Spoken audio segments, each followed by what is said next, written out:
ஆண்டின் பொதுக்காலம் 34ஆம் வாரம் திங்கட்கிழமை. முதல் வாசகம் தானியேல் நூலிலிருந்து வாசகம் 1ஆம் அதிகாரம் 1 முதல் 6 மற்றும் 8 முதல் 20 முடிய இறை வார்த்தைகள். யூதா அரசன் யோயாக்கீமின் 3ஆம் ஆட்சி ஆண்டில் பாபிலோனிய அரசன் நேபுகத்நேசர் எருசலேமுக்கு வந்து முற்றுகையிட்டான். தலைவராகி ஆண்டவர் யூதா அரசனாகிய யோயாக்கீமையும் கடவுளுடைய கோவிலின் கலன்கள் சிலவற்றையும் அவனிடம் கையளித்தார். அவனும் அவற்றை சீனார் நாட்டிலிருந்து தன் தெய்வத்தின் கோவிலுக்கு எடுத்து சென்று அவற்றை தன் தெய்வத்திற்குரிய கருவூலத்தில் சேர்த்தான். அப்பொழுது அரசன் தன் அரண்மனை அலுவலரின் தலைவனாகிய அஸ்பனாசுக்கு அரசகுலத்தையும் உயர்குடியையும் சார்ந்த இஸ்ரேலர் சிலரை கொண்டு வருமாறு கட்டளையிட்டான். அக்கட்டளைப்படி அவர்கள் உடல் ஊனமற்ற அழகுமிக்க எல்லா ஞானத்திலும் தேர்ச்சி பெற்ற அறிவிலும் உணர்விலும் கல்வியிலும் சிறந்த அரசனின் அரண்மனையில் பணியாற்றும் திறமை பெற்ற இளைஞர்களாயிருக்க வேண்டும். மேலும் அவர்கள் கல்தைய மொழியை எழுதவும் பேசவும் கற்றுக்கொள்ள வேண்டும். அரசன் தான் உண்டு வந்த சிறப்புணவிலும் பருகிவந்த திராட்சை ரசத்தாலும் நாள்தோறும் ஒரு பங்கை அவர்களுக்கு கொடுக்கும்படி ஏற்பாடு செய்தான். இவ்வாறு 3 ஆண்டுகள் பயிற்சி அளித்தபின் இறுதியில் அவர்களை அரசன் முன்னிலையில் கொண்டு வந்து நிறுத்த வேண்டும் என்று ஆணையிட்டான். இப்படி தேர்ந்தெடுக்கப்பட்டவர்களுள் யூதா குலத்தைச் சார்ந்த தானியேல், அனனியா, மிசாபேல், அசரியா என்பவர்களும் இருந்தார்கள். அரசனது சிறப்புணவினாலும் அவன் பருகி வந்த திராட்சை ரசத்தினாலும் தம்மை தீட்டுப்படுத்தி கொள்ளலாகாது என்று தானியேல் தம் உள்ளத்தில் உறுதி செய்து கொண்டார். அவ்வாறே தாம் தீட்டுப்படாதிருக்க அலுவலர் தலைவனிடம் அனுமதி கேட்டார். அலுவலர் தலைவன் தானியேலுக்கு பரிவும் இரக்கமும் காட்டுமாறு கடவுள் அருள் கூர்ந்தார்.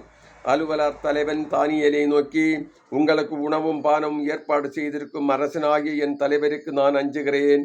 ஏனெனில் உங்களை ஒத்த வயதினரை விட நீங்கள் களை குன்றியிருப்பதை அரசன் கண்டால் என் தலையே போய்விடும். நீங்கள் தான் அதற்கு காரணமாவீர்கள் என்றான். தானியேல், அனனியா, மிசாபேல், அசரியா ஆகியோருக்கென அலுவலர் தலைவனால் நியமிக்கப்பட்ட மேற்பார்வையாளரிடம் தானியேல் கூறியது, ஐயா, தயகூர்ந்து 10 நாள் ஊழியர்களாகிய எங்களை சோதித்து பாரும். எங்களுக்கு உண்பதற்கு மரக்கறிகளையும் குடிப்பதற்கு தண்ணீரையும் மட்டுமே தாரும்.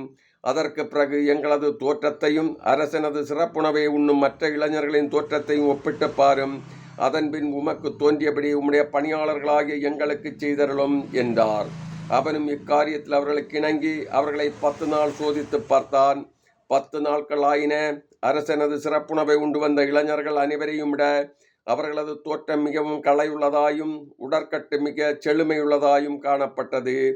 ஆதலால் மேற்பார்வையாளன் அவர்கள் உண்ண வேண்டிய சிறப்புணவுக்கு பருக வேண்டிய திராட்சை ரசத்திற்கும் பதிலாக மரக்கரை உணவுகளை அவர்களுக்கு கொடுத்து வந்தான். கடவுள் இந்த 4 இளைஞர்களுக்கும் அறிவையும் அனைத்து இலக்கியத்தில் தேர்ச்சியையும் ஞானத்தையும் அருளினார். சிறப்பாக தானியேல் எல்லா காட்சிகளையும் கனவுகளையும் உய்த்துணரும் ஆற்றல் பெற்றிருந்தார். அரசன் தன் முன்னிலைக்கு அவர்களை கொண்டு வர வேண்டும் என்று குறித்த நாள் வந்தது. அலுவலர் தலைவனும் அவர்களை நேபுகத்நேசர் முன்னிலையில் கொண்டு வந்து நிறுத்தினான். அரசன் அவர்களோடு உரையாடலானான். அப்பொழுது அவர்கள் அனைவருள்ளும் தானியேல், அனனியா, மிசாபேல், அசரியா ஆகியோருக்கு இணையாக யாரும் காணப்படவில்லை. எனவே அவர்கள் அரசன் முன்னிலையில் பணிபுரியலாயினர். ஞானம், விவேகம் சார்ந்தவற்றில் அரசன் அவர்களோடு கலந்துரையாடினான். அப்பொழுது அவனது அரசில் இருந்த எல்லா மந்திரவாதிகளையும் மாய வித்தக்காரர்களையும் விட அவர்கள் 10 மடங்கு சிறந்தவர்களாயிருந்ததை கண்டறிந்தான். இது ஆண்டவர் வழங்கும் அருள்வாக்கு. இறைவா, உமக்கு நன்றி.